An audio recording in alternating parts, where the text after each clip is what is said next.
Hello दोस्तों, स्वागत है आपका अपने यूट्यूब चैनल ऑनलाइन तैयारी क्लासेस में। और दोस्तों, आज हम शुरुआत करने जा रहे हैं अपने सीवेज ट्रीटमेंट का अगला पार्ट, जिसमें हम पढ़ने वाले हैं सेकेंडरी ट्रीटमेंट। और दोस्तों, सेकेंडरी ट्रीटमेंट जो होता है हमारा, वो हम दो मेथड से कर सकते हैं। जिसमें पहला मेथड होता है हमारा ट्रिकलिंग फिल्टर्स, और दूसरा होता है हमारा क्या, एक्टिवेटेड स्लज प्रोसेस। हम यहाँ वन बाय वन दोनों ही मेथड पढ़ने वाले हैं। बट मैं एक सेकेंडरी ट्रीटमेंट स्टार्ट करने से पहले आपको बता दूं कि इससे पहली वाली वीडियो में क्या पढ़ा था, उधर पढ़ा था हमने प्राइमरी सेडिमेंटेशन टैंक। हमने अपने सीवेज ट्रीटमेंट के लिए क्या पढ़ा था, इससे पहले हमने पढ़ा था प्राइमरी सेडिमेंटेशन टैंक। और हमने उसमें क्या देखा था कि अगर मान लीजिए इसमें हमारा सीवेज फिल है, ये क्या है, सीवेज है, तो क्या होगा दोस्तों, जो हमारे सीवेज के अंदर हमारे सस्पेंडेड ऑर्गेनिक पार्टिकल होंगे, हम कह सकते हैं ऑर्गेनिक मैटर होगा, वो क्या होगा दोस्तों, वो इस तरीके से हमारा क्या, मान लीजिए यहाँ नीचे सेटल कर जाएगा। और जो हमारा लिक्विड होगा और जो हमारे डिजोल्व ऑर्गेनिक मैटर होंगे, वो क्या कहेंगे, वो इस तरह पानी में फ्लोट करते रहेंगे। तो जो हमारा स्लज, इसको हम क्या कहने वाले, जो नीचे सेटल हो गया हमारा पानी, उसे हम कहने वाले हैं स्लज। तो दोस्तों, ये स्लज जो है, हम इस स्लज को कहाँ ले जाते हैं, हम इसे ले जाते हैं स्लज डाइजेशन टैंक में। हम इसे स्लज डाइजेशन टैंक में ले जाएंगे। और जो हमारा ये लिक्विड होगा, ऊपर जो पानी बचा होगा, जिसमें हमारा क्या होगा, एक तो लिक्विड होगा और साथ में क्या होंगे हमारे डिजोल्व ऑर्गेनिक मैटर। इसमें क्या है दोस्तों, dissolve organic matter plus water. और दोस्तों, इसमें क्या होगा, इसमें वाटर तो होगा इस स्लज में, और साथ में क्या होगा, प्लस सस्पेंडेड ऑर्गेनिक मैटर। ठीक। अब दोस्तों, हम जो हमारा लिक्विड बच जाएगा और इसमें डिजोल्व ऑर्गेनिक मैटर है हमारा, इसे हम ये एम है दोस्तों, ये एम है। अब दोस्तों, इसे हम क्या करेंगे, इसे हम कहाँ ले जाएंगे, इसे हम ले जाएंगे अपने सेकेंडरी ट्रीटमेंट को। इस लिक्विड को हम क्या ले जाएंगे, अपने सेकेंडरी ट्रीटमेंट के लिए, जो हमारा सेटल नहीं हुआ है नीचे स्लज की फॉर्म में। अब इसे हम ले जाएंगे किसके लिए, सेकेंडरी ट्रीटमेंट के लिए। तो जैसा कि हम जानते हैं, सेकेंडरी ट्रीटमेंट हम दो तरीके से कर सकते हैं, with the help of trickling filters और with the help of activated sludge process. तो हम दोनों ही मेथड पढ़ेंगे आगे। लेकिन अब सेकेंडरी ट्रीटमेंट की क्या बात हो दोस्तों, हम सेकेंडरी ट्रीटमेंट में बता दूं क्या करते हैं, जो हमारे पानी में डिजोल्व ऑर्गेनिक मैटर होगा, जो नीचे सेटल नहीं हो पाया होगा, उसे हम किस में चेंज करेंगे, इसे हम चेंज कर देंगे किसमें, सस्पेंडेड ऑर्गेनिक मैटर। हम इसे चेंज कर देंगे अपना सस्पेंडेड ऑर्गेनिक मैटर में। और फिर से हम इस जो हमारा लिक्विड होगा, सेकेंडरी ट्रीटमेंट के बाद हम अपने लिक्विड को कहाँ भेजेंगे, इसे हम भेजेंगे सेकेंडरी सेडिमेंटेशन टैंक में। और सेकेंडरी सेडिमेंटेशन टैंक में क्या होने वाले दोस्तों, ये जो हमारे डिजोल्व ऑर्गेनिक मैटर थे, ये हमारे सस्पेंडेड ऑर्गेनिक मैटर में चेंज हो गए हैं। और ये क्या होंगे, इस तरीके से हमारा एक बीकर होगा, ये मान लीजिए हमारा लिक्विड है। अब इसमें क्या होगा, मान लीजिए ये नीचे क्या हो जाएंगे, ये हमारे ऑर्गेनिक मैटर सेटल हो जाएंगे कहाँ, सेकेंडरी सेडिमेंटेशन टैंक में। और दोस्तों, जो ये सेटल होता है, इसे हम जानते क्या कहते हैं, हम इस ऑर्गेनिक मैटर को कहते हैं स्लज। और इसे भी हम कहाँ ले जाएंगे, स्लज डाइजेशन टैंक में।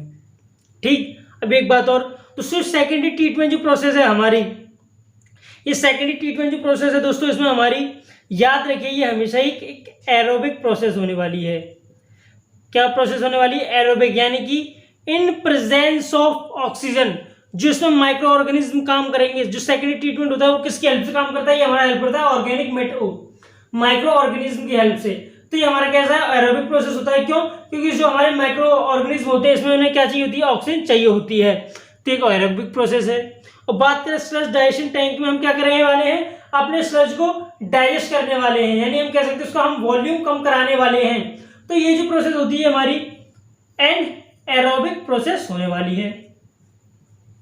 अब हम आगे चल के ये भी देखने वाले हैं कि जो स्लज डाइजेशन टैंक में हम जो प्रोसेस यूज करते हैं वो एनारोबिक प्रोसेस क्यों है, और जो सेकेंडरी ट्रीटमेंट में हम प्रोसेस यूज करते हैं वो एरोबिक प्रोसेस क्यों है, ये भी हम आगे देखेंगे।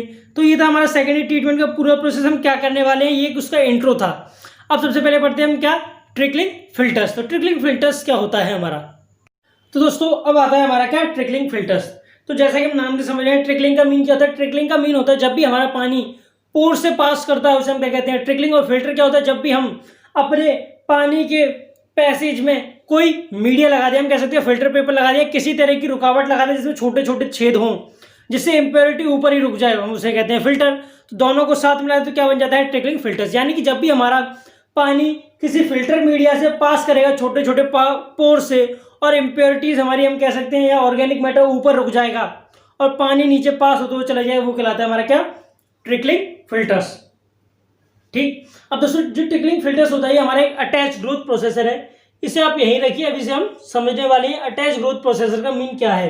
पहले हम क्या करते हैं, ट्रिकलिंग फिल्टर के डायग्राम को समझ लेते हैं। ये किसका डायग्राम है, ट्रिकलिंग फिल्टर्स का। तो दोस्तों सबसे पहले जो हमारे ट्रिकलिंग फिल्टर में पानी आएगा वो कहां से आएगा, प्राइमरी सेडिमेंटेशन टैंक से, influential from primary sedimentation tank. अब क्या हुआ, जो हमारा पानी प्राइमरी सेडिमेंटेशन टैंक से आया है उसे हम क्या करेंगे, उसे हम पंप करेंगे ऊपर, किसमें, रोटेटिंग इन्फ्लुएंट डिस्ट्रीब्यूटर, या हम कह सकते हैं रोटेटिंग आर्म में। दोस्तों ये क्या होता है पाइप, ये रोटेटिंग आर्म क्या है हमारी, मैं बताता हूं आपको। तो होता क्या है कि हमने पानी को अपने ऊपर पंप किया, अब क्या होगा, ये पानी हमारा यहां आएगा, यहां स्टोर होगा, यहां से फिर ये हमारा इन रोटेटिंग डिस्ट्रीब्यूशन, यानी हम कह सकते हैं रोटेटिंग इन्फ्लुएंट डिस्ट्रीब्यूटर, या हम कह सकते हैं रोटेटिंग आर्म, या हम क्या कह सकते हैं, रोटेटिंग आर्म, रोटेटिंग आर्म भी कह सकते हैं। तो ये हमारा पानी जो है ये रोटेटिंग आर्म में पहुंचेगा, फिर रोटेटिंग आर्म से पानी हमारा क्या होगा, नीचे आधा चला जाएगा। ठीक है दोस्तों, और रोटेटिंग आर्म का मैं एक चीज और बता दूं, अगर हम इसका क्रॉस सेक्शन एरिया ड्रॉ करें तो वो किस तरीके से हो फिल्टर का, तो जो फिल्टर जो होता है वो हमारा जनरली सर्कुलर शेप का होता है, वो बताता हूं मैं आपको क्यों।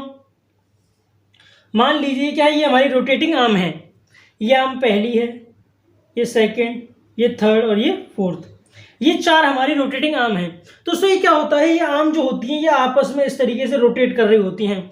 मान लीजिए अभी वन हमारा यहाँ था, तो जब थोड़ी देर बाद हम देखेंगे तो क्या होगा कि जो वन आर्म हमारी यहाँ थी वो कहाँ जाएगी, ये बाद में ड्रॉ करी है वो वाली लाइन है, इस तरीके से दिखाता हूँ मैंने डॉटेड से। तो थोड़ी देर बाद क्या होगा, जो पहली वाली रोटेटिंग आर्म है वो हमारी यहाँ जाएगी, दूसरी वाली रोटेटिंग आर्म यहाँ जाएगी, तीसरी वाली रोटेटिंग आर्म यहाँ जाएगी और चौथी वाली रोटेटिंग आर्म यहाँ जाएगी। यानी कि ये जो हमारी रोटेटिंग आर्म होते हैं, या हम कह सकते हैं रोटेटिंग डिस्ट्रीब्यूटर्स जो होते हैं, ये कहते हैं दोस्तों, ये मान लीजिए इस तरीके से हैं, तो इस तरीके से अपनी पोजीशन फिक्स रहकर बस इस तरीके से घूमते रहते हैं, जिससे क्या होता है, मान लीजिए अभी पानी यहाँ पहुंच रहा था, फिर पानी यहाँ भी पहुंचेगा, यहाँ पहुंच रहा था, यहाँ भी पहुंचेगा, इस तरीके से पूरे फिल्टर में पानी हमारा फ्लो करता रहता है। ठीक, तो ये काम है हमारा किसका, रोटेटिंग इन्फ्लुएंट डिस्ट्रीब्यूटर, या हम कह सकते हैं रोटेटिंग आर्म्स का, रोटेटिंग आर्म्स का। ठीक, अब क्या होगा दोस्तों, पानी हमारा नीचे आएगा, पानी हमारा क्या हो रहा है, नीचे आ रहा है। अब क्या होगा दोस्तों, हम जो फिल्टर मीडिया होता है ये हम क्या यूज करते हैं, इसमें हम यूज करते हैं कोर्स ग्रेवल। कोर्स ग्रेवल दोस्तों हमारे वो ग्रेवल होते हैं जिनका साइज हमारा 25 mm से 75 mm होता है। जो हम फिल्टर मीडिया में ये ग्रेवल यूज करेंगे, इनका साइज क्या होगा दोस्तों, इनका साइज होता है हमारा 25 mm से 75 mm, जो कि हमारा रैपिड सैंड फिल्टर और स्लो सैंड फिल्टर से बहुत ज्यादा बड़ा है। अब हम इनका साइज बड़ा क्यों लेते हैं दोस्तों, वहां पर हमने ट्रीटमेंट ऑफ वाटर में देखा था कि पानी के अंदर दोस्तों गंदगी कम थी, बट सीवेज में क्या होता है दोस्तों, गंदगी ज्यादा होती है, इंप्योरिटीज ज्यादा होती है। अगर यहाँ पे हम साइज पार्टिकल का छोटा लेंगे तो उनके बीच में जो वॉइड्स होगा वो भी छोटा होगा, और उसकी वजह से क्या होगा दोस्तों, उसकी वजह से ये हमारा फिल्टर है जल्दी जल्दी चोक हो जाया करेगा। इस वजह से हम क्या करते हैं, इस वजह से हम यहाँ बड़ा साइज का पार्टिकल यूज करते हैं। ठीक, अब क्या होगा दोस्तों, फिर हमने दोस्तों एक एयर के लिए जगह दे रखी होती है, क्यों, क्योंकि दोस्तों इन जो हमारे मीडिया है इसमें क्या होते हैं, इसमें होते हैं हमारे माइक्रो ऑर्गेनिज्म।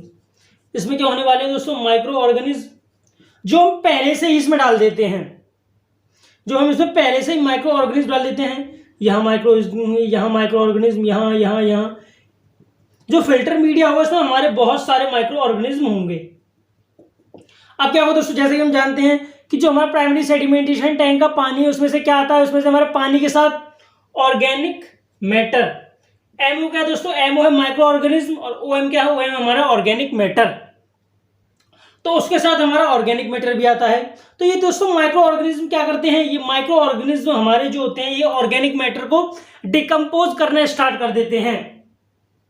ठीक, ये हमारे माइक्रो ऑर्गेनिज्म है, ये हमारे ऑर्गेनिक मैटर को डिकम्पोज करना स्टार्ट कर देंगे। आप समझे, इसे हम अटैच ग्रोथ प्रोसेसर क्यों कहते हैं। अटैच ग्रोथ प्रोसेसर का मीन है कि जो हमारे माइक्रो ऑर्गेनिज्म है वो एक जगह पर अटैच है। मान लीजिए माइक्रो ऑर्गेनिज्म हमारा यहाँ था, तो माइक्रो ऑर्गेनिज्म ये हमारा अटैच है इस ग्रेवल से। जो हमारे ऑर्गेनिक मैटर है, हम कह सकते हैं जो हमारा सीवेज है वो आ रहा है इसकी तरफ, ऑर्गेनिक माइक्रो ऑर्गेनिज्म हमारा नहीं जा रहा है कहीं, वो एक जगह पे फिक्स है, इसलिए हम कहते हैं इसे अटैच ग्रोथ प्रोसेसर।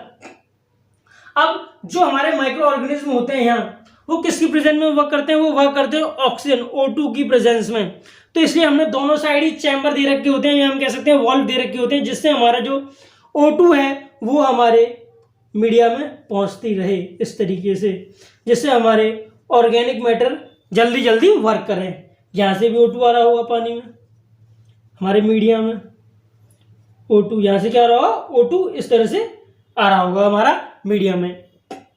अब क्या होगा? ये माइक्रो ऑर्गेनिज्म जो है ऑर्गेनिक मैटर को खाते जाएंगे, डिकम्पोज करते जाएंगे, और पानी हमारा साफ होते होते इस तरीके से यहाँ आता जाएगा, यहाँ पानी आ जाएगा हमारा, और यहाँ ये क्या ये होता है दोस्तों? एफ्लुएंट। यहाँ से हम पानी अपना बाहर ले लेते हैं।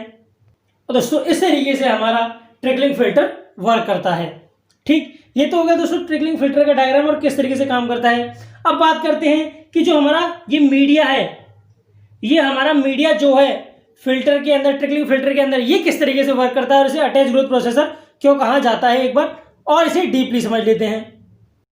तो दोस्तों अभी हमने पढ़ा कि ट्रिकलिंग फिल्टर्स हमारा किस तरीके से वर्क करता है। अब देखते हैं कि फिल्टर मीडिया के अंदर जो हमने ग्रेवल यूज किए थे उसके अंदर ऐसी क्या फंक्शनिंग होती है जिससे हमारा पानी साफ होता चलता है। और ये भी देखने वाले हैं कि जो पानी हम क्या करते हैं, फिल्टर को क्लीन नहीं करते, फिल्टर जो होता है वो अपने आप क्लीन होता है, वो भी हम देखने वाले हैं किस तरीके से होने वाला है। तो मान लीजिए ये हमारा क्या है, ये हमारा फिल्टर मीडिया है, इस तरीके से तो ग्रेवल्स अटैच होंगे, ये इस तरीके से हमारे क्या है, ग्रेवल्स अटैच है एक दूसरे में। ये क्या है, ये हमारा फिल्टर मीडिया है। तो हम यहाँ क्या करने वाले हैं, सिर्फ हम यहाँ एक ग्रेवल को लेके सीखते हैं कि फिल्टर मीडिया में क्या होता है हमारा। तो मान लीजिए मैं सारे ग्रेवल मिटा दे रहा हूँ, ये समझिए ना, अभी एक फिल्टर मीडिया है जिसका हमने क्या लिया है, हमने एक ग्रेवल ले लिया है, हमने क्या किया, एक फिल्टर मीडिया का ग्रेवल ले लिया है। अब हमने क्या लिया, अपने एक ग्रेवल लिए, किस तरीके से काम करता है। तो दोस्तों मैंने आपको बताया था कि अटैच ग्रोथ प्रोसेसर इसे क्यों कहते हैं, फिर मैं आपको बताने वाला हूं attach growth processor, attach growth processor. तो दोस्तों ये ग्रेवल का जो पार्टिकल है हमारा, इसके साथ क्या होगा दोस्तों, इसके साथ जो हमारे माइक्रो ऑर्गेनिज्म जो होंगे ये इस तरीके से कुछ अटैच होते हैं। मान लीजिए ये जो हमने ब्लैक ब्लैक दिखाया गया है दोस्तों, ये है हमारे माइक्रो ऑर्गेनिज्म। दोस्तों इसका नाम भी अटैच ग्रोथ प्रोसेसर भी इसलिए है कि जो हमारे माइक्रो ऑर्गेनिज्म जो होते हैं उनकी पोजीशन फिक्स होती है, उन्हें कहीं मूवमेंट नहीं करना होता, वो सीधे एक जगह जाके चिपक गए हैं, किससे, हमारे किसी ग्रेवल के पार्टिकल से, और वहीं उन्हें फूड मिलने वाला है। अब क्या होगा दोस्तों, हमने ऊपर से देखा कि ऑर्गेनिक मैटर आने वाला है, यानी हमारा क्या आने वाला है, सीवेज आने वाला है। और जैसे कि हम जानते हैं सीवेज में इम्प्योरिटीज ज्यादा होती हैं, तो इसमें सबसे ज्यादा क्या होता है, ऑर्गेनिक मैटर रह गया होता है। अब ऑर्गेनिक मैटर आएगा ऊपर से, तो ऑर्गेनिक मैटर क्या होगा दोस्तों, ये माइक्रो ऑर्गेनिज्म के साथ स्टिक करता जाएगा। यहाँ क्या हुआ, ये ऑर्गेनिक मैटर जो है हमारा माइक्रो ऑर्गेनिज्म स्टिक कर गया। अभी ये हमने व्हाइट व्हाइट वाला पोर्शन दिखाया, ये क्या है दोस्तों, ये हमारा ऑर्गेनिक मैटर।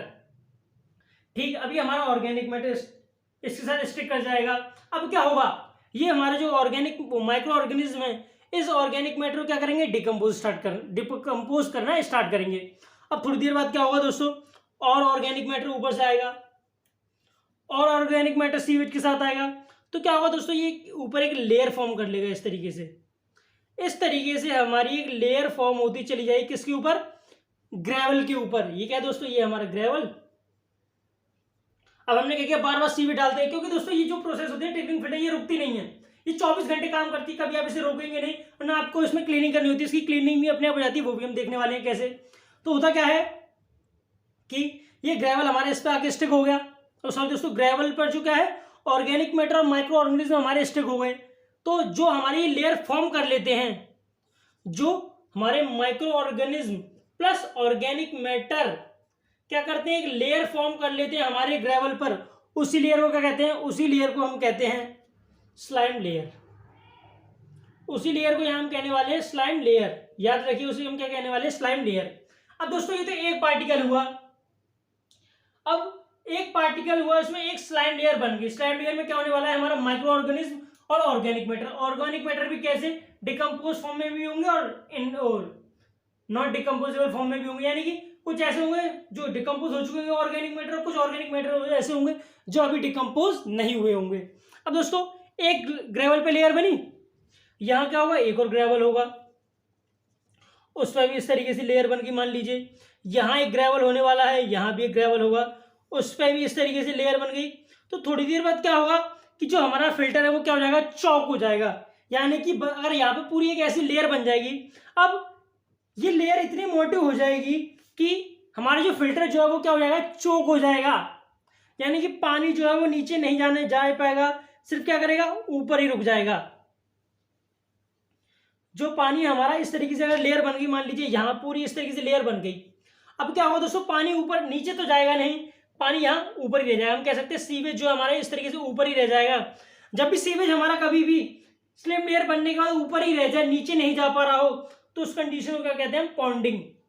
पॉन्ड का दोस्तों जो पानी होता है वो क्या होता है, एक जगह रुका रहता है, इकट्ठा रहता है। यही क्या होने वाला है, पानी इकट्ठा होगा। अब सबकी स्लिम लेयर बन गई हर ग्रेवल पे, पानी नीचे नहीं जा रहा, तो ये कौन सी कंडीशन होने वाली है, कंडीशन हमारी होने वाली है कौन सी, पॉन्डिंग। ठीक, अब पानी हमारा नीचे नहीं जा पाया, कंडीशन आ गई हमारी पॉन्डिंग।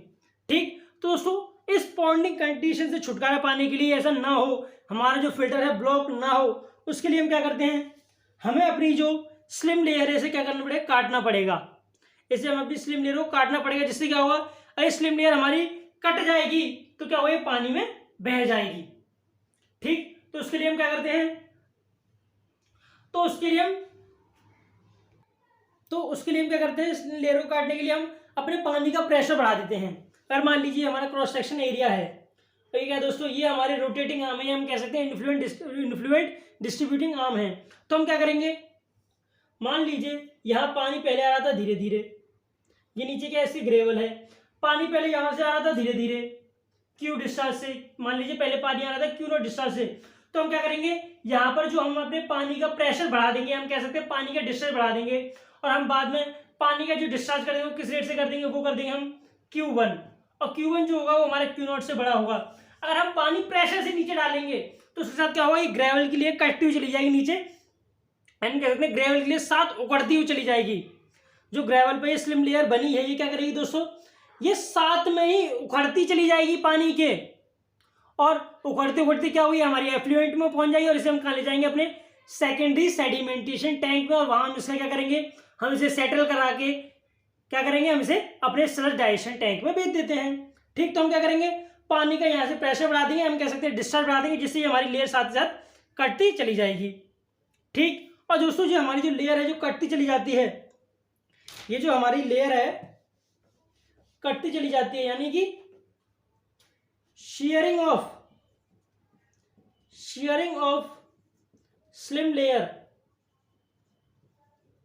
दोस्तों स्लिम ये स्लाइम है, shearing ऑफ स्लाइम लेयर, जो हमारी स्लाइम लेयर है वो कटती चली जाएगी, उस प्रोसेस को क्या कहते हैं, उस प्रोसेस को हम कहते हैं स्लगिंग, SLOUGHING, स्लगिंग।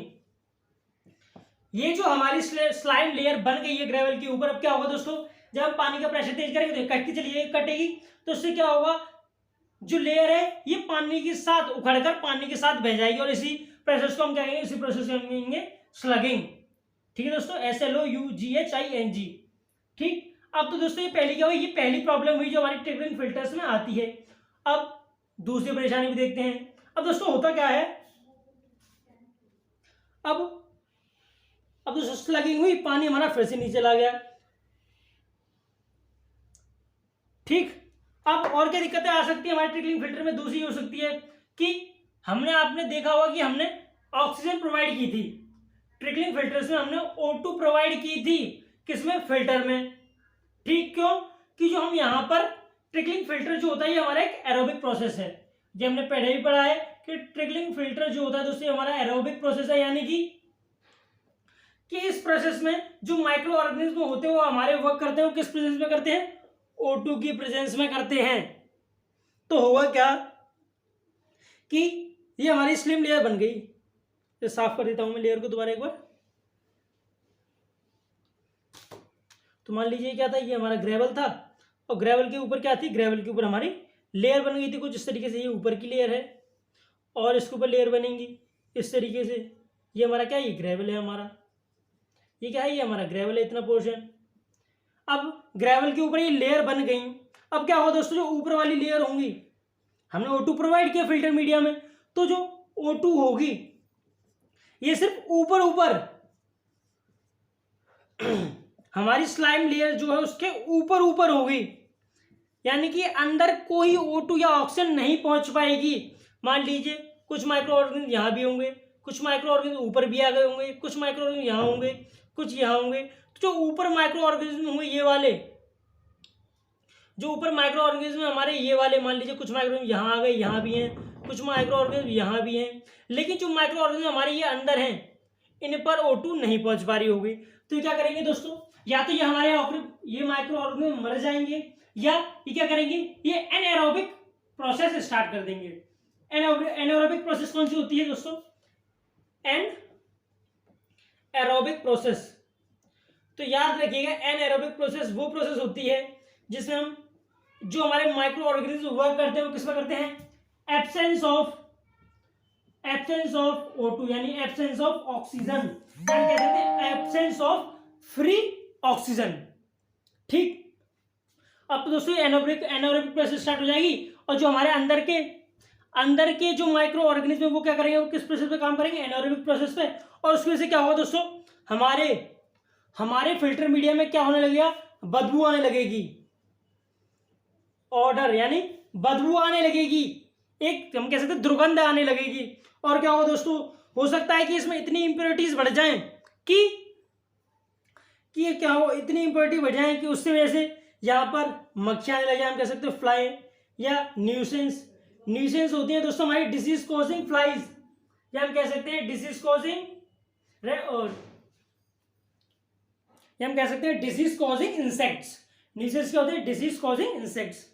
ठीक, तो अब क्या होगा दोस्तों, यहाँ पर पहले हमें देखिए दिक्कत पॉन्डिंग कि जो हमारी ये स्लाइम लेयर बनती है, ये हमारी स्लाइम लेयर जो बनती है इसकी वजह से क्या क्या दिक्कतें आ रही है, हमारी पॉन्डिंग हो सकती है।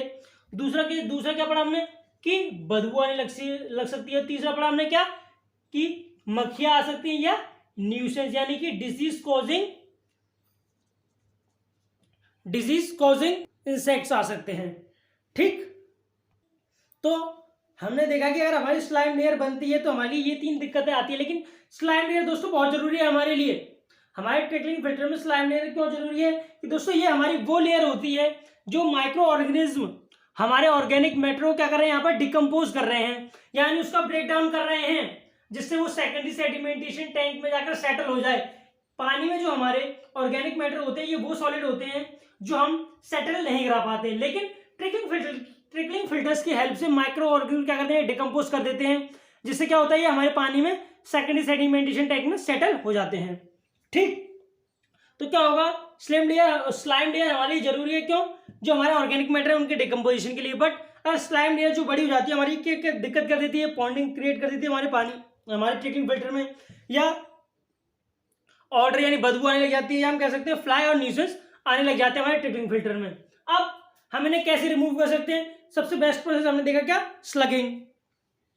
इन्हें रिमूव करने के लिए हमने क्या सीखा, स्लगिंग क्या होता है दोस्तों, स्लगिंग हमारी वो प्रोसेस होती है जिसमें हम क्या करते हैं, पानी का प्रेशर बढ़ा देते हैं, हम कह सकते हैं ऊपर से जो पानी आ रहा है रोटेटिंग आर्म से उसका डिस्चार्ज बढ़ाते हैं, जिससे क्या होता है ये स्लाइम लेयर जो है वो कट के चली जाती है बाहर। ठीक, अब स्लगिंग से तो हटा ही सकते हैं दोस्तों, और क्या तरीके हैं, अगर हमें ये हमारे ट्रिकलिंग फिल्टर में दिक्कत आ रही हो, इन्हें हम क्या कहते हैं, ऑपरेशन ट्रबल्स। याद रखिए 3 जो ट्रबल पड़ी है हम क्या कहते हैं, ऑपरेशनल ट्रबल्स, इन्हें हम कहते हैं ऑपरेशन ट्रबल्स। तो हम इन्हें और कैसे हटा सकते हैं, अगर दोस्तों आपके पानी में CuSO पॉन्डिंग कंडीशन क्रिएट हो रही है तो आप वहां क्या यूज कर सकते हैं, हम वहां पर CuSO4 यूज कर सकते हैं, Cl2 यूज कर सकते हैं, या लाइम यूज कर सकते हैं। इससे क्या होगा दोस्तों, आपके पानी में पॉन्डिंग वाली दिक्कत क्रिएट नहीं होगी, ये स्लाइम लेयर जो कटती हुई चली जाएगी। ठीक, और दूसरी क्या प्रोसेस, और ऑर्डर के लिए क्या कर सकते हैं दोस्तों, ऑर्डर के लिए हम यूज कर सकते हैं Cl2, यानी हम कह सकते हैं डिसइंफेक्शन, बदबू आ रही है तो Cl2 यूज कर सकते हैं, ये भी एक अच्छा तरीका हो सकता है। और फ्लाई न्यूसेंस के लिए हम कह सकते हैं स्प्रे यूज कर सकते हैं, स्प्रे भी कौन सी, DDT स्प्रे। ठीक, ये तरीका हमारा ऑपरेशन ट्रबल जो होती है हमारे ट्रिकलिंग फिल्टर में उन्हें रिमूव करने के लिए। तो आता है हमारा क्या, टाइप्स ऑफ ट्रिकलिंग फिल्टर्स। तो ट्रिकलिंग फिल्टर्स जो होते हैं वो हमारे दो तरह के होते हैं जनरली, जिसमें पहला होता है हमारा SRTF standard rate trickling filters, और दूसरा होता है हमारा HRTF high rate trickling filters. अब ये होते क्या है, हम इन्हें किस बेसिस पे डिवाइड करते हैं, कौन सा हमारा स्टैंडर्ड रेट होगा और कौन सा हमारा हाई रेट होगा, अब वो देखते हैं हम।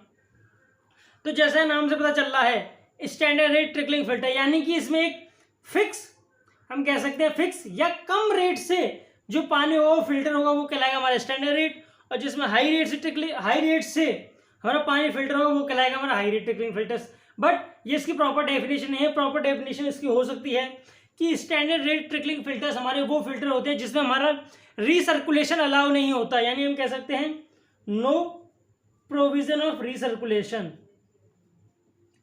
No provision of recirculation. अगर आपको रीसर्कुलेशन नहीं पता तो कोई दिक्कत वाली बात नहीं है, अभी हम रीसर्कुलेशन ही पढ़ने वाले हैं जस्ट। अब हाई रेट ट्रिकलिंग फिल्टर्स हमारे वो फिल्टर्स होते हैं जिसमें हमारा रीसर्कुलेशन अलाउड होता है, यानी हम कह सकते हैं provision of recirculation, provision of recirculation. ठीक,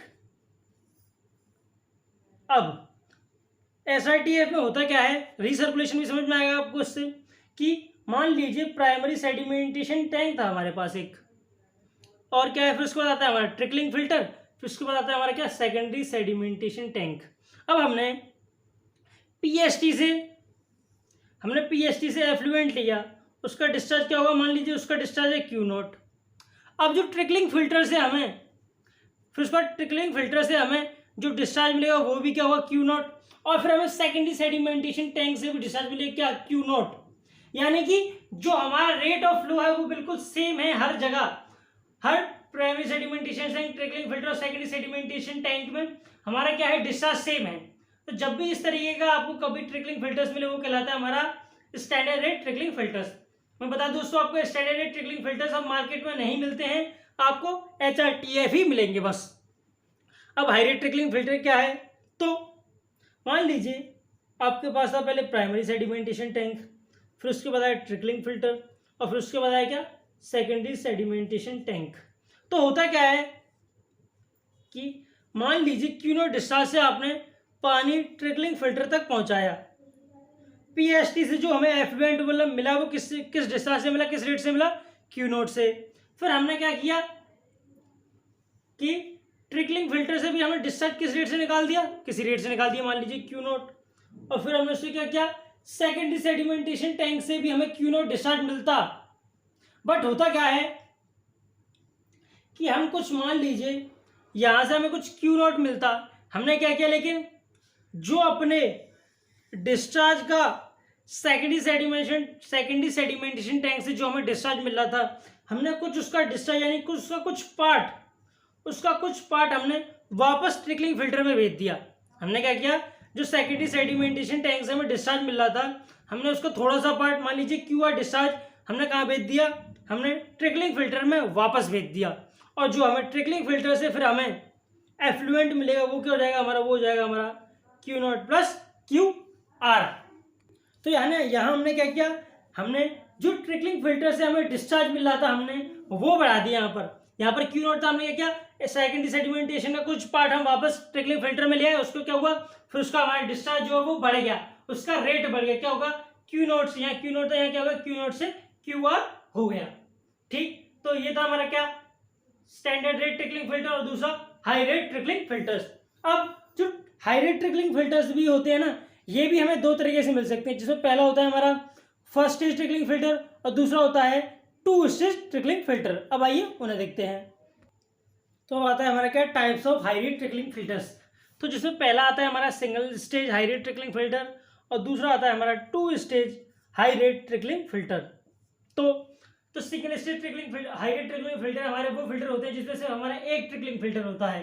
जैसे हम जानते हैं, हमने पीएसटी से Q0 डिस्चार्ज से एफ्लुएंट लिया, फिर हमने ये आगे भेजा और सेकेंडरी सेडिमेंटेशन टैंक से हमने क्या किया, कुछ डिस्चार्ज हमने वापस ले लिया। दोस्तों ये QR होता है जिसे हम कहते हैं कि हमने वापस ले लिया क्या डिस्चार्ज, तो इसी हम कहते हैं रीसर्कुलेशन। इसी प्रोसेस को कहते हैं रीसर्कुलेशन। हो सकता है मैं आपको वहां बताना भूल गया हूं।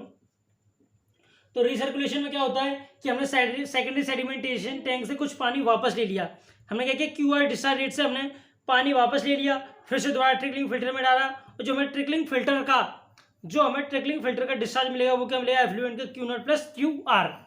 ठीक, ये होता है हमारा single stage high rate trickling filter. अब आता है two stage high rate trickling filter.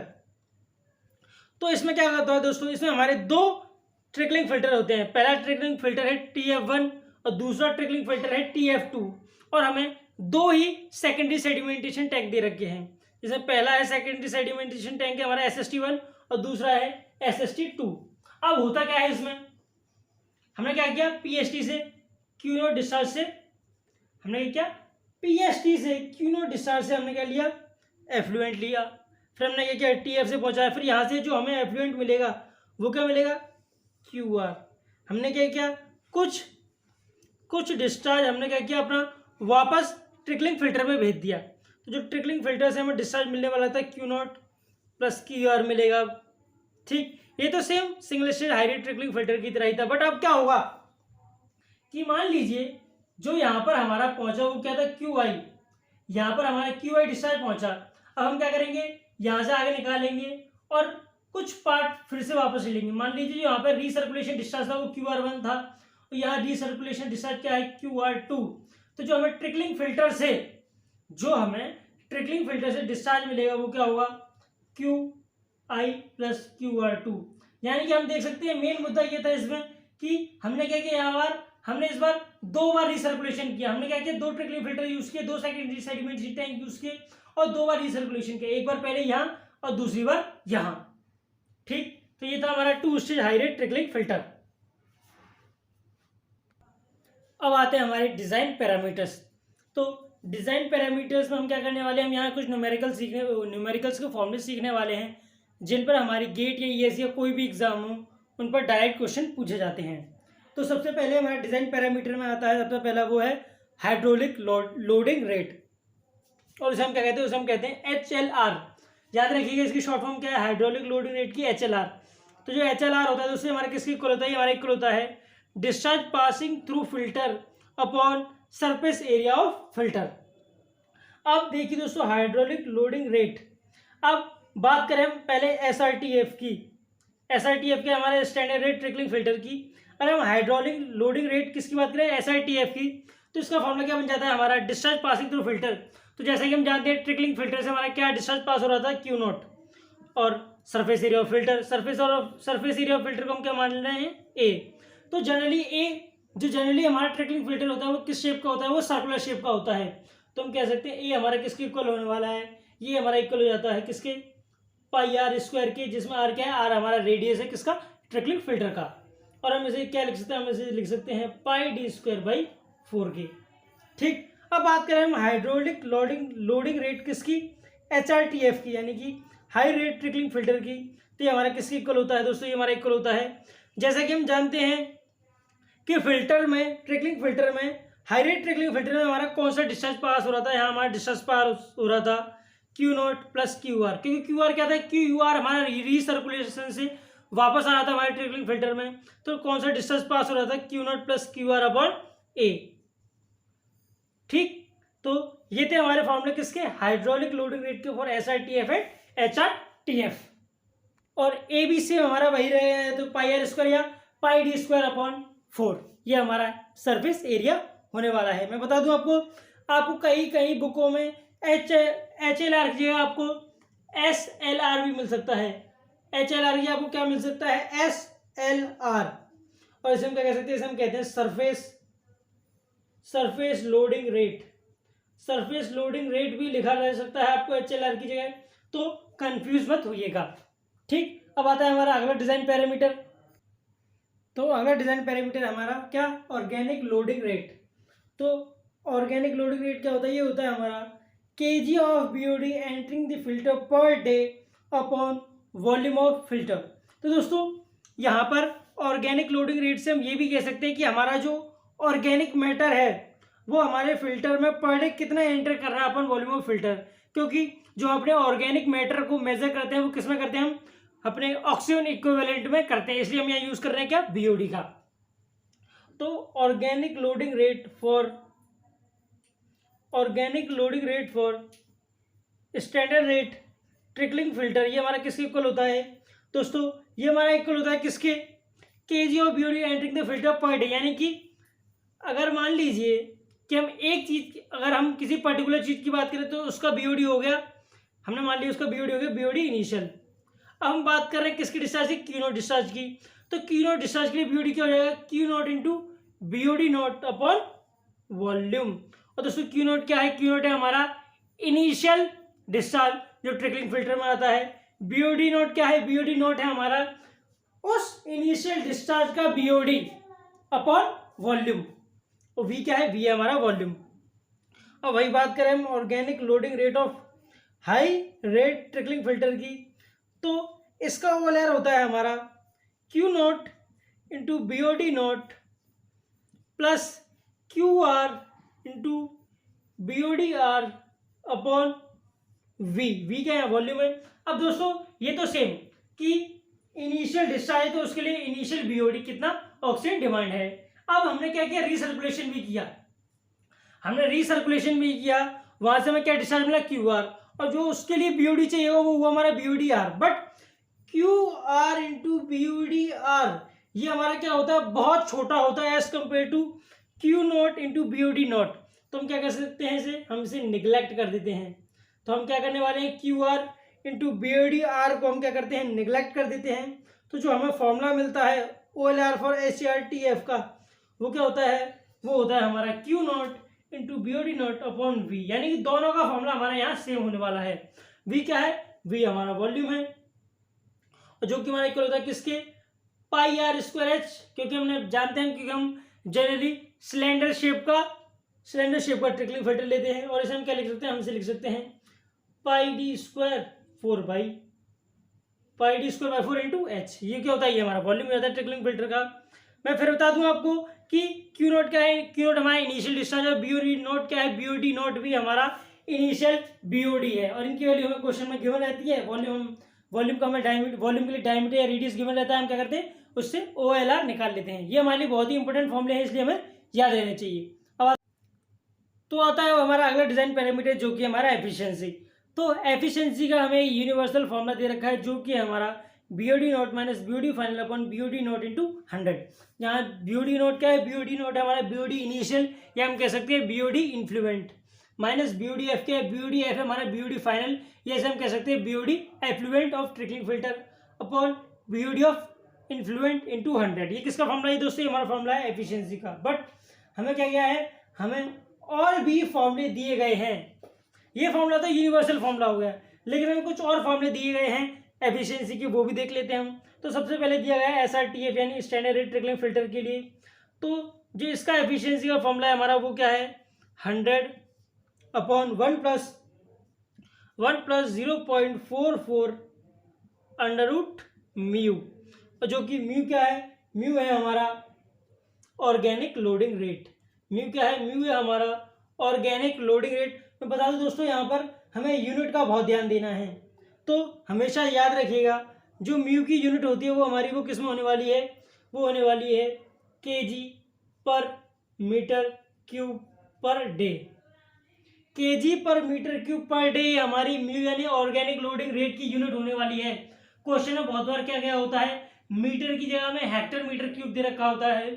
तो उस हिसाब से आपको अपने इस फॉर्मूले में चेंज करना पड़ सकता है। आप हेक्टर मीटर से मीटर क्यूब में भी चेंज कर सकते हैं।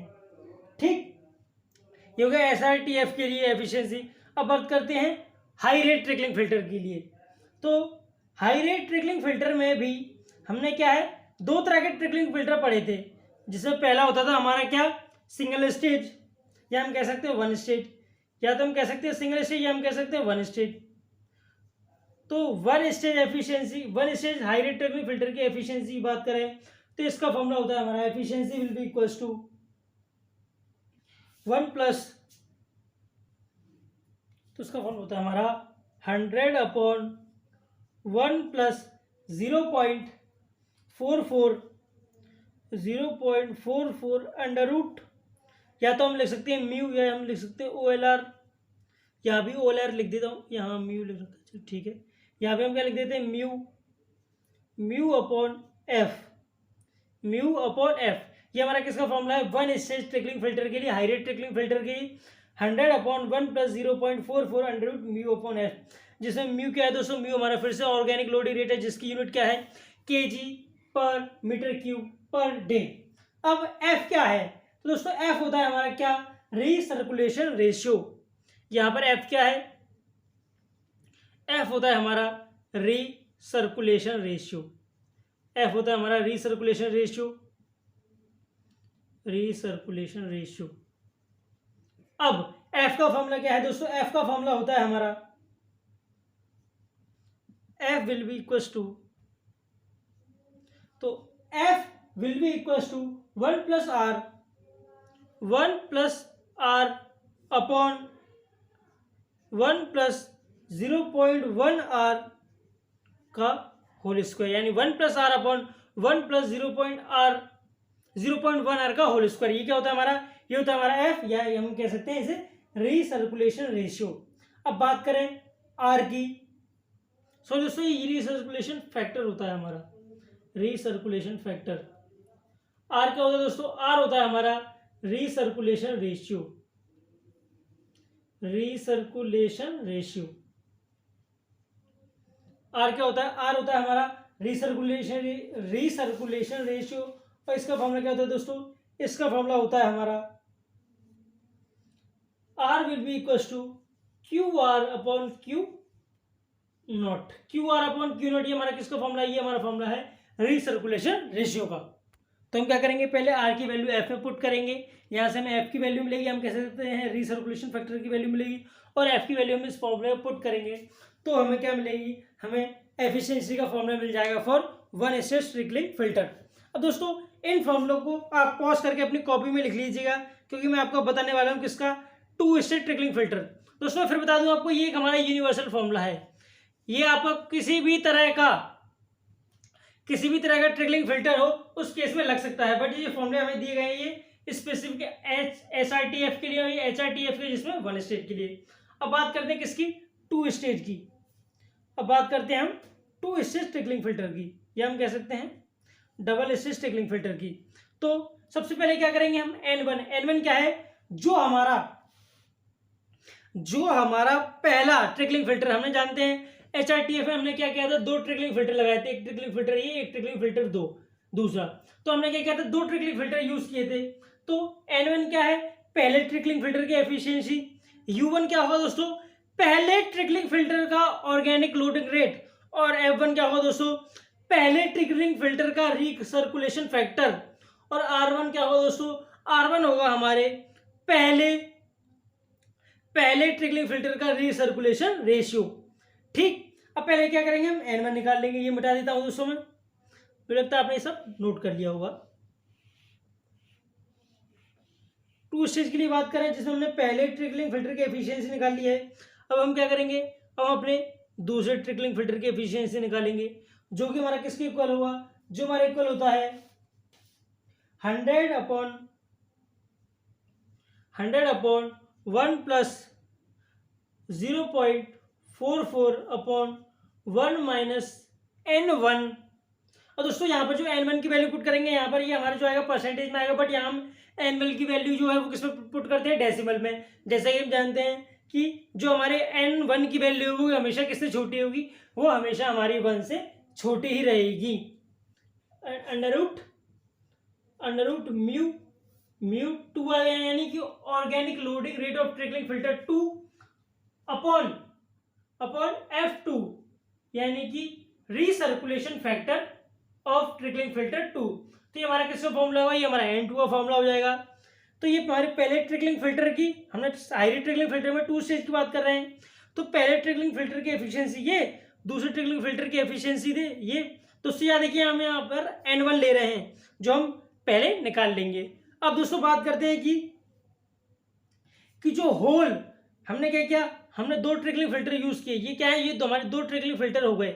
अब बात करें कि होल की एफिशिएंसी, इन दोनों को मिलाकर ओवरऑल एफिशिएंसी हमें क्या मिलने वाली है। तो जो ओवरऑल एफिशिएंसी का फॉर्मूला होगा, मान लीजिए हमने जो ओवरऑल एफिशिएंसी मानी वो क्या मानी हमने एन नॉट। तो जो ओवरऑल एफिशिएंसी हो जाएगी हमारी वो किसके लिए हो जाएगी, N not will be equal to N1 plus 1 minus N1 into N2। ठीक ठीक दोस्तों। तो दोस्तों वैसे ये एन नहीं, इसे हम रो भी कहते, ठीक, इसे हम एन नहीं कहते, ये हमारा क्या है, एफिशिएंसी हमारा। ठीक, आपको इसे जो बुलाना है वो बुला लीजिए, मैं क्या बुलाता हूँ, इसे एन बुलाता हूँ, जिससे मुझे याद रखने में आसानी रहती है। तो N not will be equal to N1 plus 1 minus N1 into N2। ये क्या हो जाएगा दोस्तों, ये हमारा ओवरऑल एफिशिएंसी का फॉर्मूला आ जाएगा। ठीक, और दोस्तों हम overall efficiency high rate trickling filter की इस पहले वाले इस फॉर्मूले से भी लगा सकते हैं। पहले हम क्या करेंगे, N1 का निकाल लेंगे, N1 BOD not minus BOD upon BOD not, फिर इसके बाद हम क्या करेंगे, N2 का निकाल लेंगे। फिर इस फॉर्मूले से हम ओवरऑल एफिशिएंसी निकाल सकते हैं। हम दोनों ही मेथड में से कोई सा मेथड यूज कर सकते हैं जो हमें सुटेबल लगता है। ठीक, ये था हमारा तीसरा design parameter efficiency.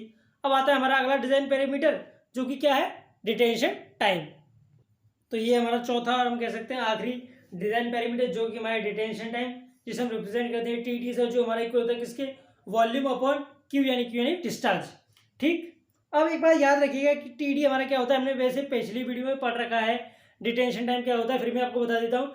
Detention time हमारा वो टाइम होता है जिसमें हमारे पार्टिकल जो ऊपर होते हैं वो क्या होते हैं, वो सेटल हो जाते हैं हमारे नीचे यानी नीचे वाली लेयर पे। अगर मान लीजिए हमारा बीकर है, यह हमारा पार्टिकल है, जितने टाइम में ये पार्टिकल हमारे नीचे सेटल हो जाता है उसे हम क्या कहेंगे, उसे कहेंगे हम इस पार्टिकल का डिटेंशन टाइम।